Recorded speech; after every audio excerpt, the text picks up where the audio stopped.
Today I'm going to show you how to make really awesome, inexpensive sushi at home out of whatever leftover ingredients you have. It's also a great way to eat less bread if you're trying to avoid wheat, gluten, yeast, all that stuff. We're going to start with our sushi nori wrappers. These are seaweed, just like you find at fancy sushi restaurants surrounding your food. Place it on your bamboo mat, and these little bamboo mats, they're very flexible, lightweight, less than $5 at the grocery store. Definitely a great investment to make. So that's going to go on the bottom. We're going to start first with a fairly traditional roll. I'll show you a few different rolls. And this is great for leftovers. So I've got, what I like to do is just make a big batch of brown rice once or twice a week. And then you've always got it there, easy to access in the fridge. And a short grain brown rice is going to have better flavor, and it's a little stickier, so it'll hold together better when you're making sushi. So that's about a half cup of rice. And as you see, I'm not really covering a lot of the paper. You want to leave the further half pretty much empty, and we'll layer our ingredients on the near half. So just a little more brown rice closer to us. So what this is great for, you can really save money actually by taking random leftovers in the fridge that you normally wouldn't be able to do much with. Like I had 2 pieces of steamed broccoli left. What are you going to do with that? What you can do is break it up, make just a little row going across your sushi. See how perfect that is? It's just the right size. Now I'm going to take some tilapia. I was searing some tilapia yesterday and a piece broke. Perfect. It doesn't have to look nice at all. You just break it up.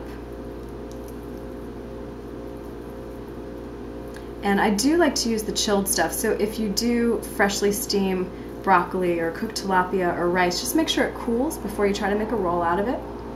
It's a little easier to handle, and the flavor's really nice when it's all cool. So that's pretty plain tasting. What I like to do, instead of having a sauce you have to dip, I like to put the sauce inside. So I'm going to drizzle some toasted sesame oil, not to be confused with regular sesame oil. The toasting really makes a difference. It's much darker in color, much stronger in flavor. So just adding like a 1/4 teaspoon of oil is going to really liven up the flavor a lot, and it doesn't add a whole lot of fat. Next, we're going to drizzle a little oyster sauce. And traditional Chinese oyster sauce does have MSG, which I would suggest you want to stay away from. You can get MSG free at Whole Foods, of course, and probably other health food stores as well. Now this I diluted because it's usually very thick and extremely salty. It's still plenty salty when you dilute it. So that's our basic filling for a very simple roll. And what you want to do is pull it up to the edge of your mat, quickly flip it over, apply some gentle pressure, and roll away from yourself. Now you want to leave a little edge. See that? We're going to do like an envelope. We're going to take some water. Got my little bowl of water right here. Seal it like an envelope. Dip your fingers, rub it, and again roll. You don't want to smash it, but you do want to add enough pressure that it holds together. Now transfer to a cutting board. And don't worry about the little stuff that might fall out of the edges. It's really not important. You can kind of press the edges together just so that it holds while you're cutting. But usually you want to not serve your edges on the plate. Your edges are just for you to sample in the kitchen. And don't worry about it looking perfect. And now I like to use a really sharp bread knife when I'm slicing it, because you don't want to put a whole lot of pressure when you're cutting. You want really nice perfect circles.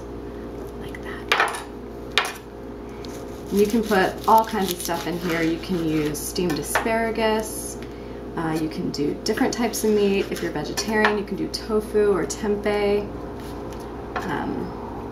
You can do a big variety. So you can do one roll with broccoli and fish, another roll with asparagus, cucumber, and avocado. You can really just get creative with this.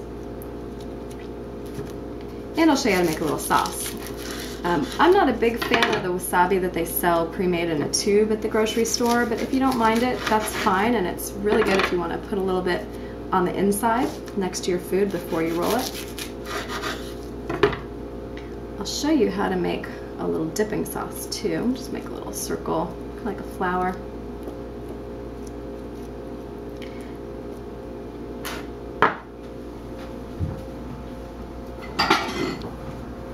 If you would like to make a dipping sauce, I like sriracha chili oil. You can do a little bit of oyster sauce again. You can do ponzu or soy sauce. Those are both great. And of course, toasted sesame oil.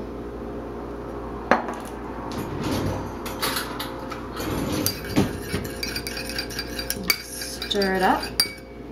And I've got some sliced English cucumber there. You can do a little salad garnish in the middle with a little sauce over it. You can do sauce on the top, or you can just dip them in sauce as you go. So that's sushi roll number 1, and I've got several more coming your way.